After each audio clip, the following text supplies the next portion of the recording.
কতটা নৃশংস হলে নেশার টাকার জন্য নিজের বন্ধুকে খুন করে, আজকে তার এই ঘটনা বর্ণনা করব। আসসালামু আলাইকুম, আমি রাজু, আর আপনারা দেখছেন রাজু খানারকে ইউটিউব চ্যানেল।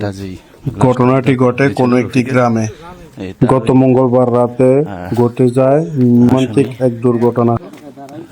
ওনার নাম নামটা যেন কি ওনার রিপন রিপন সম্পর্কে ওনার বন্ধু হয়।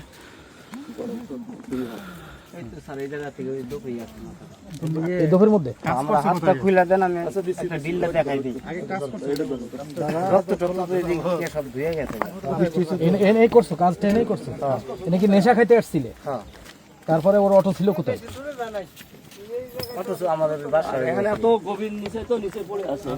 তুই চালছিলি এখান থেকে? ওই দুবে থেকে রতন, ওই যে নাম দেখো, ওই কাজ পরে করো। লাস্ট ছিল ওই যে সামনে, আস্তে আস্তে দাঁড়ান। এখানে গেছে স্যার, কামরুজ্জামান স্যার, লাস্টটা পাইছিলেন কোথায়? লাস্ট ছিল আর সামনে ওই দেখা যাচ্ছে, এই যে অল্প একটু সামনে ছিল। চল তো, সামনে চল। এই বাচ্চাটা, এই বাচ্চাটা, একটা বাচ্চা ছড়ান তো পুলিশে, একটা বাচ্চা দুপিতে এই দাও, ডুবে না দেখে স্যার, ধান তাই না এদিকে ওই যে জায়গায়, ওই যে ইয়ে দেখতেছি, ওই যে ওই ধান ভাঙা, ওই ধান ভাঙা না, ধান ভাঙা স্যার, ওই এখানে লাশ ছিল। আর ওখান থেকে মাথা নিয়ে আসছিল কোন জায়গায়? মাথাটা ওই জায়গা, আমরা প্রথম ওই জায়গা দিয়ে নামাই, হাতটা ধুইছিস না, রক্ত লাগছিল যে ওই জায়গায় থেকে দিয়ে ফেলা। ওই করছে ওইখানে স্যার, ওই করে এবার চলে পিস্তল ছবি নিয়ে দুটো চারটা।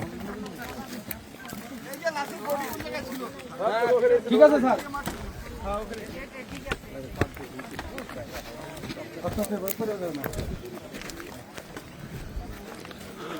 প্রিয় দর্শক, মানুষ কত নিকৃষ্ট হতে পারে। আমার জীবনের এই একটা মাত্র ভিডিও যেটা করতে আমার শরীর কাঁপতেছে,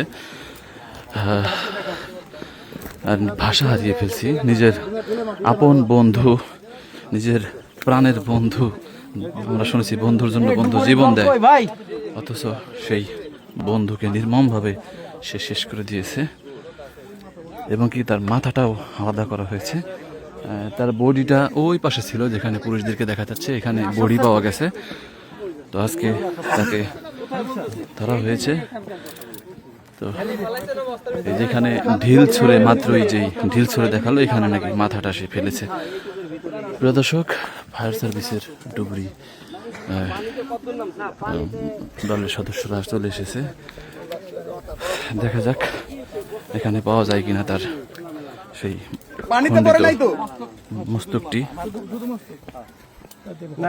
শুধু মস্তক না তো, মাথা সহকারে একবারে। না ওই তো মাথাটাই তো, মাথাটা তো বস্তার ভিতরে না। কয় হাতে মারছিল? আসেন এরা, তানভীর, শাহিন,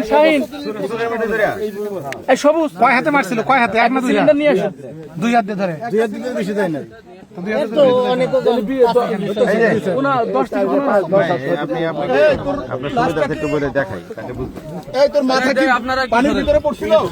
আমাদের কাজ নাই। তুই কি এই জায়গা থেকে মারছো? মাস্ক নিছি খালি। এই যে ভাই, আপনাদের নামটা ছেলে একটু দেখে দাও। আমি বলতেছি, আমার দেখুন, এই যে দেখে দাও, মানে সে কি ফাল? তিনজন। না ওটা আমরা এই যে তিনজনের ধরছি। আলহামদুলিল্লাহ, শুধু মাথা আলাদা করে এই মাথাটা বানাই। অটো নিয়ে ওই সবারই কাজ করতে আমি একটু ব্যস্ত আছি, তোমার পরে বলবো। প্রিয় দর্শক, সর্বশেষ আপডেট আপনাদেরকে জানাবো, সাথেই থাকুন। ভিডিওটি সর্বোচ্চ শেয়ার চাই, যেন মানুষ যেই মনে করে যে অপরাধ ধামাচাপা দেওয়া যায়, এটা যেন কেউ মনে করতে না পারে। অপরাধ করলে আজ হোক কাল হোক সেটা প্রকাশ হবেই। আপনারা দেখুন, মঙ্গলবার দিন সে নিখোঁজ ছিল, পরের দিন বুধবারেই কিন্তু তার এই মরদেহটা এই নদীতে পাওয়া গিয়েছিল। আর সেই আসামি কিন্তু ধরা হয়েছে, এবং তার যে অটোটা ছিল সেটাও উদ্ধার করা হয়েছে। এই ঘটনায় 3 জন জড়িত ছিল, 3 জনকেই তিনজনকেই পুলিশ গ্রেপ্তার করতে সক্ষম হয়েছে। এজন্য এই ভিডিওটা এই জন্যই শেয়ার চাই, যেন কেউ মনে করেন না করে যে অপরাধ করে পার পাওয়া যায়। কখনো না, অপরাধ করে কখনো পার পাওয়া যায় না। হয়তো 2-1 ঘন্টা সময় লাগতে পারে, 1 দিন 1.5 দিন 1 সপ্তাহ লাগতে পারে, কিন্তু অপরাধীর গোড়াপত্তন অবশ্যই উদ্ঘাটন করা যায়। এটি তার আরেকটি প্রমাণ।